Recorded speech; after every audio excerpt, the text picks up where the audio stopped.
There are two types of breeze flow in a day. Those are sea breeze and land breeze. Now I am explaining what is sea breeze and what is land breeze.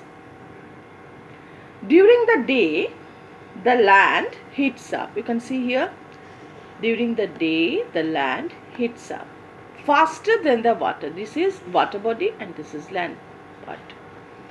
And you know the land part heats up faster than water body.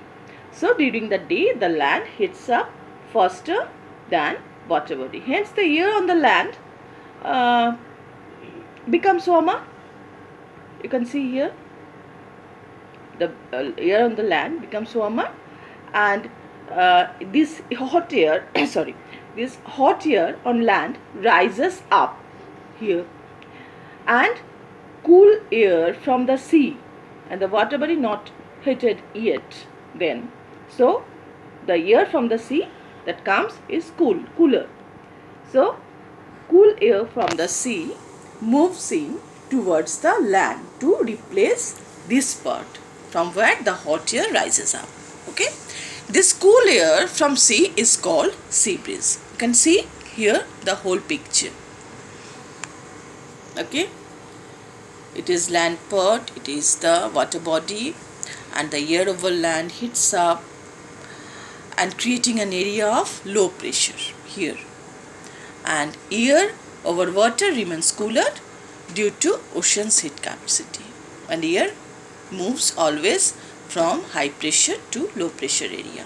So the air from high pressure area flows here to the low pressure area, and this is called what? Yes, sea breeze. Okay, and now land breeze. At night, it just happens the opposite. At night the land cools down faster than water. Hence the air above the sea remains warm while the air on land cools down. Here high pressure occurs. This hot air above sea rises up, then it is high pressure area then, and it is low pressure area then.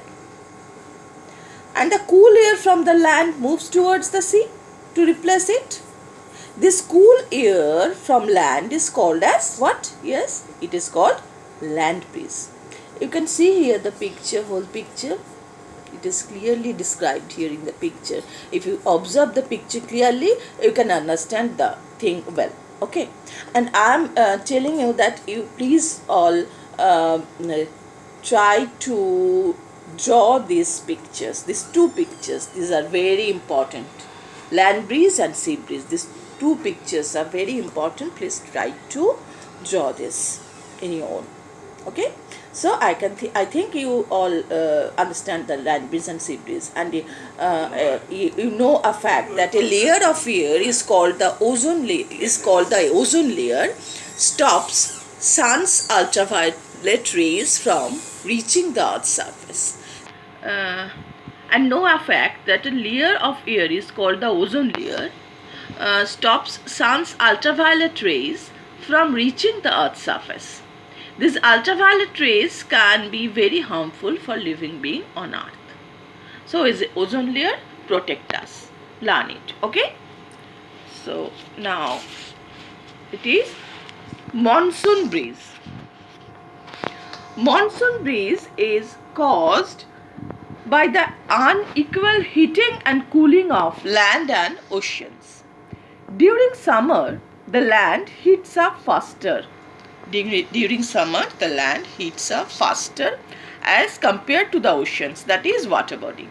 This hot air on land rises up, and the cool moist air above the ocean moves towards the land. You can see here, move towards the land to replace the hot air that has risen up. This cool moist air that moves from ocean towards the land during summer is known as monsoon breeze. Monsoon breeze is responsible for bringing rain. Monsoon breeze causes rain. Okay. Now is importance of ventilation. Ventilation means what? Ventilation means the movement of fresh air in a closed space. Our homes are closed space that can make us feel suffocated if there is no movement of fresh air. Hence, it is very important to ensure that our homes are properly ventilated.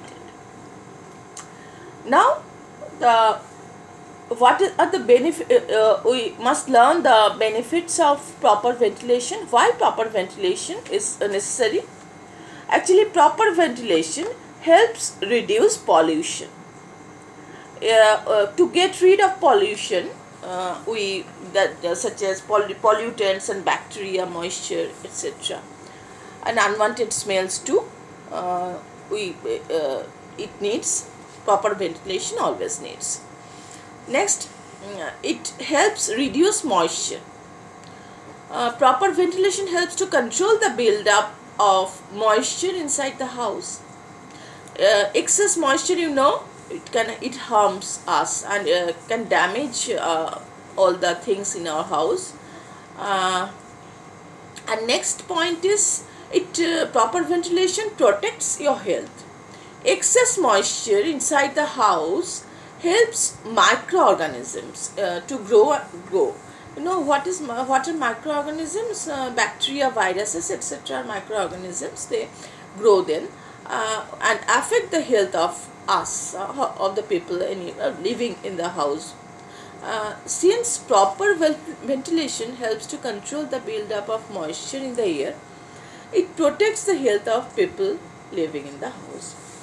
Proper ventilation always needed. So, next is, it helps reduce temperature. Proper ventilation helps reduce temperature. Proper ventilation helps keep the temperature inside the house under control. You can see here is a clear picture of ventilation.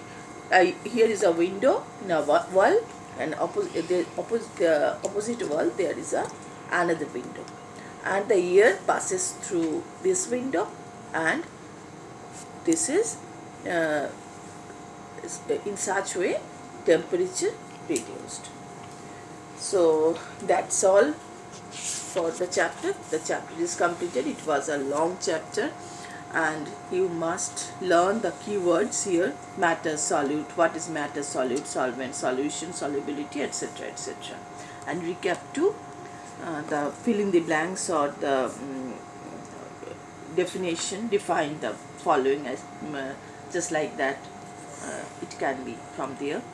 So you all please read the chapter thoroughly, and this much for today. Bye till our next class.